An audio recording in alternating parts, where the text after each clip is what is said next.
So, you know this comedian, Kumail Nanjiani? No, but I don't know many. I'm not like a comedian person, so unless you tell me Ricky Gervais or Chris Rock or someone, I don't really know who you're talking about. Okay, I'm sending this to you right now. He's on a popular TV show currently. I think it's still on about Silicon Valley. I forget what it's called. Is it the one But called Silicon Valley? oh yeah, that might be the name. So Because I do know that show. okay, yeah, he's on that show.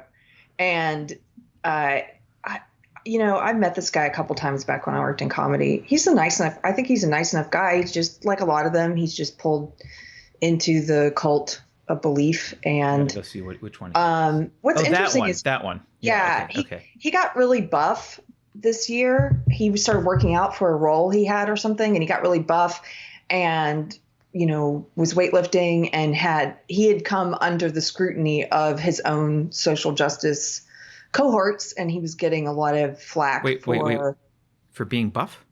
yes, because they don't like it when you work out or try and improve your health or fitness or anything. Oh, I thought they just didn't like it when you talked about it. I didn't know they actually don't like you being They fit. don't like it if you're flaunting it. Like I think he was on the cover of a magazine looking all buff. They didn't like that. He's an actor. You're because it's triggering and it's fat shaming to people who aren't buff. Why? Anyway, If fat is okay, why are you triggered by anyone being not fat? Like, why? If it's not a problem that you're Yeah. fat, why are you triggered by looking at a muscular guy?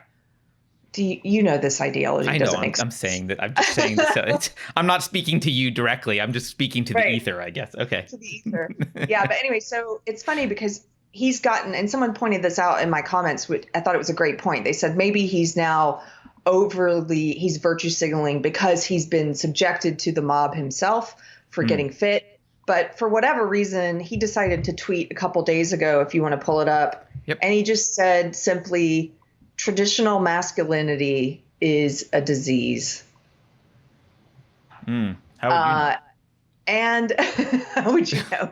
But here's what I like about this. Oh, yeah, you can see what I said there. But essentially, what I think about this is I appreciate it in a way because I like when they get honest.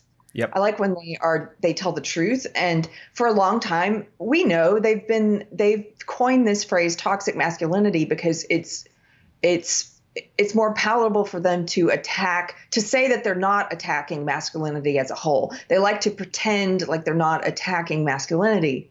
Oh no, we're just attacking this toxic part of it. That's just this Right. toxic. Just the toxic and- masculinity. Which part's Right. that? Which part is it? Just all of it.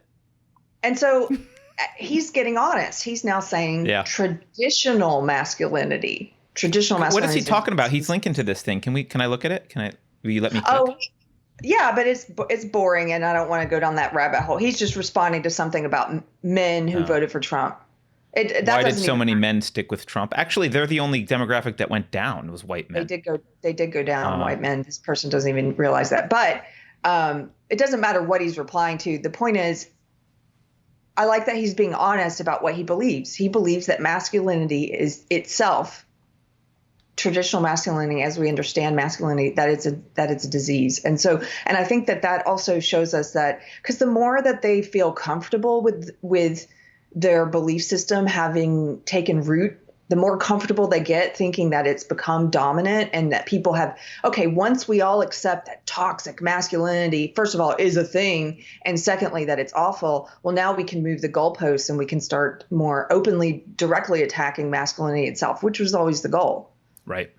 Yeah. You know? I mean, that's why they used the word toxic masculinity, so they could shove two words together that one of them sounds bad because toxicity is bad. So everyone has to nod their head and say, well, obviously toxic masculinity is bad. Toxic anything is bad. Toxic noun, that's bad because the word toxic is there.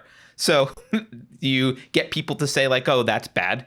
And then you just quietly like, well, we've been talking about masculinity being bad for so long. Did we really remember that there was the word toxic in front of it? Now it's just masculinity is bad.